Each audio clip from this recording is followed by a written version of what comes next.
Hola, hola, bienvenido, bienvenida a este nuevo episodio en el que vamos a estar hablando sobre las crisis.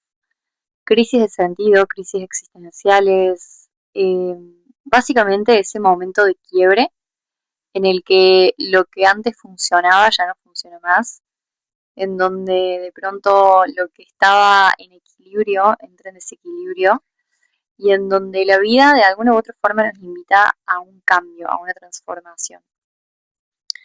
Momentos que, si nos quedamos desde la visión reduccionista del ego, que interpreta la realidad en función de lo que le pasa, en función de lo que le genera esa realidad, nos vamos a quedar en una visión, en una mirada de la crisis como algo tortuoso, como una situación difícil, incómoda y hasta incluso como un castigo. Me interesa traer una nueva mirada sobre esta situación, una mirada transpersonal, justamente que vaya más allá de mi persona, más allá de mi personaje, y que abra también la posibilidad de ver estos momentos como momentos muy sagrados, porque realmente lo son.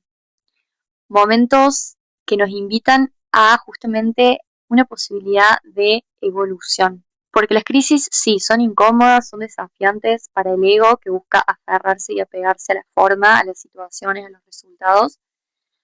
Pero si lo logramos ver desde una mirada transpersonal, una perspectiva álmica, nos vamos a dar cuenta de que las crisis en realidad son portales hacia formas más auténticas, hacia formas más reales de vivir, de existir en este mundo.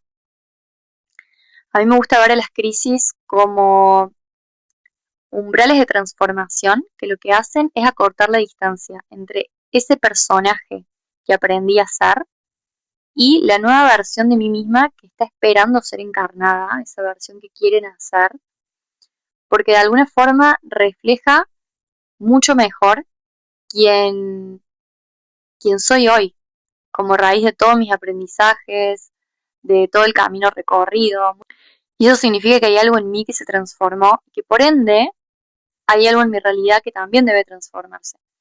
Muchas veces nos quedamos apegados a formas viejas en el afuera, trabajos, relaciones, hábitos incluso, que reflejaban versiones anteriores de nosotros mismos. Entonces vamos a darnos cuenta que las crisis a lo único que nos invitan es a rendirnos.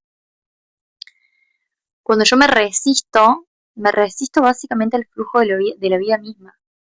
Porque la vida es eso, la naturaleza es eso, todo está muriendo y naciendo constantemente.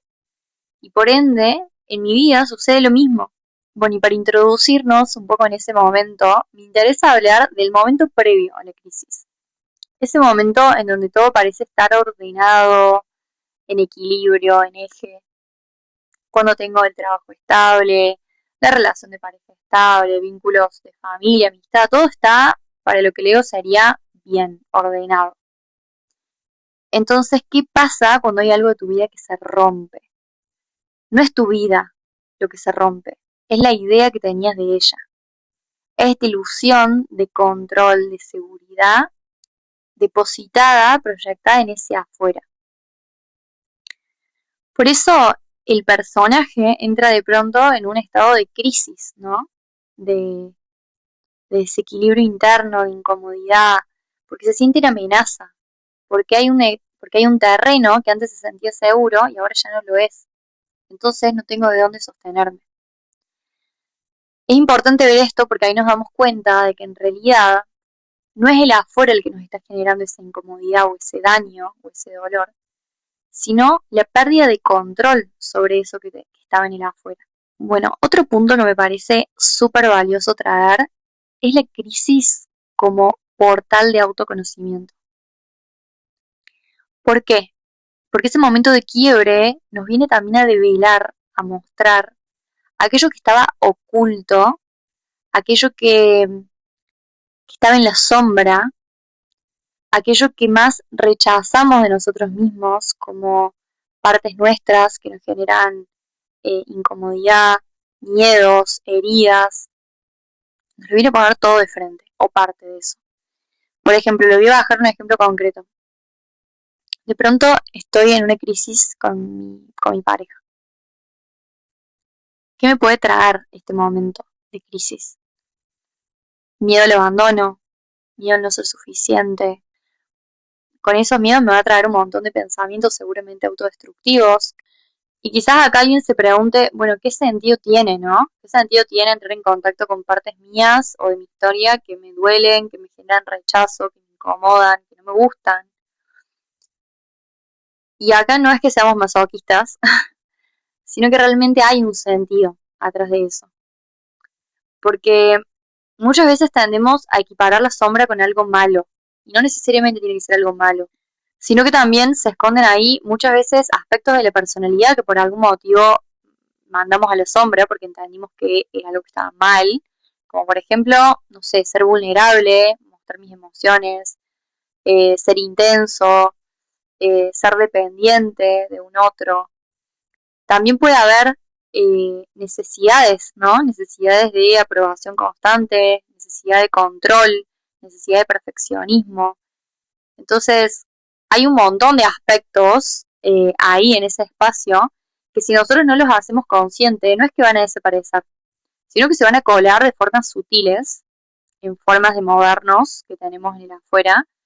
Por ejemplo, se pueden colar a través de reacciones, ¿no? Que es esa acción no premeditada, cuando de pronto pasa algo en el afuera, me despierta, ¿no? Me activa mi herida y desde ese lugar yo reacciono impulsivamente, inconscientemente. O, o también se puede colar de otras formas a través de pensamientos, ¿no? Pensar todo el tiempo a través de esa voz de la insuficiencia, que cuando yo le hago consciente, a ello ya no dejo que me domine, no le doy el poder. Entonces, se trata de eso, el poder hacer consciente la sombra es poder volverme creadora de mi realidad y ya no víctima de mis circunstancias o víctima de esa sombra. Básicamente es recuperar la libertad de elegir en cada momento cómo accionar. Es decir, poder elegir moverme en el mundo de una forma más consciente, ya no dejando que mi inconsciente, la sombra esté en el inconsciente, me domine o tome el control de mis acciones, de mis decisiones, sino poder elegir conscientemente cómo moverme en cada situación y en cada experiencia. Entonces muchas veces creemos que es la crisis el problema, es decir, aquello que de pronto entra en desequilibrio afuera, cuando en realidad eso lo único que está haciendo es mostrarnos partes nuestras que ya existían, pero que simplemente no podíamos verlas. ¿Por qué? Porque estábamos cómodos en esa realidad, sintiéndonos sostenidos por ese trabajo, por esa relación, por ese estilo de vida. Entonces no había espacio, no había disponibilidad para poder ir a ese espacio, ir a ese lugar, porque no había nada que me incomodara, ¿no? Que me quitara de mi comodidad para que eso pudiera pulsar y salir. De pronto, cuando hay algo en el afuera que se cae, esto aparece esa dependencia que no quería ver, ese miedo a no ser suficiente, también nos pueden mostrar esa necesidad de aprobación, ese enojo que quedó reprimido en el cuerpo. Entonces, la crisis lo único que hace es iluminar eso que estaba oculto, eso que estaba en la sombra. Y por eso duele tanto, no por eso en sí que se cayó en el afuera, no por eso que se fue de tu vida, sino por lo que dejó al descubierto, de vos mismo, de vos misma. En general, cuando estamos en crisis, toda nuestra atención, todo nuestro foco se va hacia el afuera. A lo que el otro hizo o no hizo, a esa situación que pasó, a eso que se rompió. Y es lógico porque es lo más visible, por ende es lo que más duele.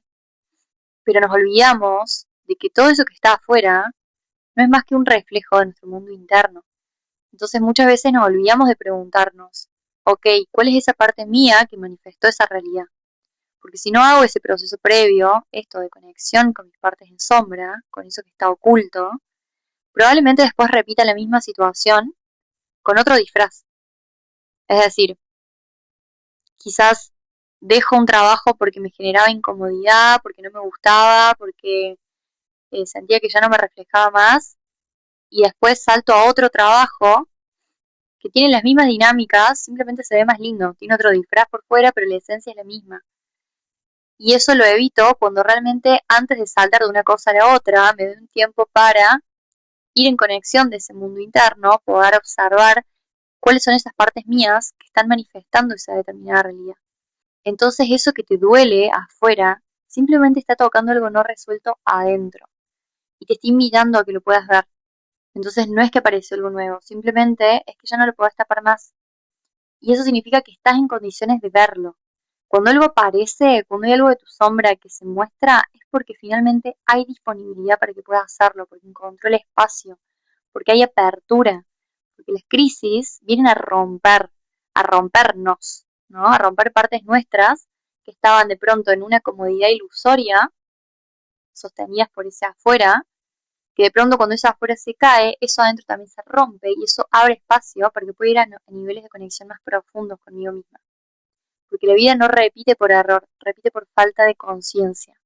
Y la crisis justamente nos invita a eso, a poder ver lo que antes no veíamos, a poder hacer consciente lo que antes simplemente pulsaba en automático. Entonces, más allá de lo que está pasando afuera, creo que la invitación es a preguntarme qué me está mostrando esto sobre mí. Toda crisis trae una muerte de una parte nuestra que está pidiendo cambiar, que está pidiendo transformarse. Y eso duele. Es un cambio de piel que a veces es sumamente desgarrador porque eso implica dejar partes nuestras en las cuales encontrábamos comodidad. Pero quiero decirte que la crisis no sucede porque sí y que si hoy estás viviendo una de ellas, quiere decir que hay algo en vos que está listo para nacer. Solamente necesita espacio, necesita tiempo, necesita apertura de tu parte. La mayoría de las veces no sufrimos solamente por lo que nos pasa, sino también por resistirnos a eso que nos pasa. Yo te aseguro que te podés ahorrar un montón de sufrimiento si practicas la rendición. Rendirte a ese espacio vacío que esa pérdida dejó, que es un espacio súper fértil, un espacio donde justamente puede empezar a emerger algo completamente nuevo. Con rendirme no me refiero a resignarte. La rendición no es un acto pasivo, es todo lo contrario. Es un acto de muchísima apertura, de muchísima disponibilidad. Es un acto en donde le digo a la vida, ok vida, no tengo idea cómo seguir, me reconozco humana, me reconozco imperfecta, rindo la necesidad de control, rindo la necesidad de encontrar respuestas ya y simplemente me entrego a que la vida haga lo suyo y que me muestre por dónde, me muestre cómo. Pero si yo no hago espacio, si yo me sigo aferrando a eso que en realidad era, que está afuera y que ya me quiere soltar, si yo me sigo apegando a las situaciones, a las formas, a las personas, a los trabajos, no dejo espacio para que pueda emerger esa nueva vida que estoy buscando emerger, en mí y en el afuera. Y ahí es donde justamente sucede la transformación, en ese punto en donde me permito sentir lo que está pidiendo ser sentido, cuando dejo de resistir lo que estoy sintiendo. Entonces, no se trata de escapar de la crisis, no se trata de eso, no se trata de anestesiarla, no se trata de salir corriendo, de buscar ya tapar ese vacío con otra cosa y así. No, se trata justamente de adentrarme en ella, de poder observar qué es lo que ese momento me está trayendo, qué es lo que me está mostrando de mí misma, porque de ahí parte todo. La realidad no es que se crea por arte de magia, no, hubo algo adentro mío que manifestó esa realidad. Así que bueno, moraleja, aprovecha ese momento como un momento sagrado. Creo que la crisis dejan de ser un problema cuando realmente aprendemos a verlas como portal. ¿Portal de qué? Portal de evolución, porque no hay evolución sin cambio. Y a eso vinimos, a evolucionar, a poder atravesar una serie de muertes y renacimientos constantes que nos lleve a versiones cada vez más auténticas y más cercanas a nuestra verdad, a lo que pulsa dentro. Y eso para mí es la crisis, es simplemente esa oportunidad que nos da la vida para transformarnos, para mejorarnos como seres humanos, para poder alquimizar esas partes nuestras que están vibrando todavía en miedo, en dolor y poder alquimizarlas en amor. Pero si yo no le llevo conciencia, si no me tomo ese tiempo y esa pausa para poder observarme, la magia no puede suceder, porque no encuentra cauce, no encuentra espacio para poder hacerlo.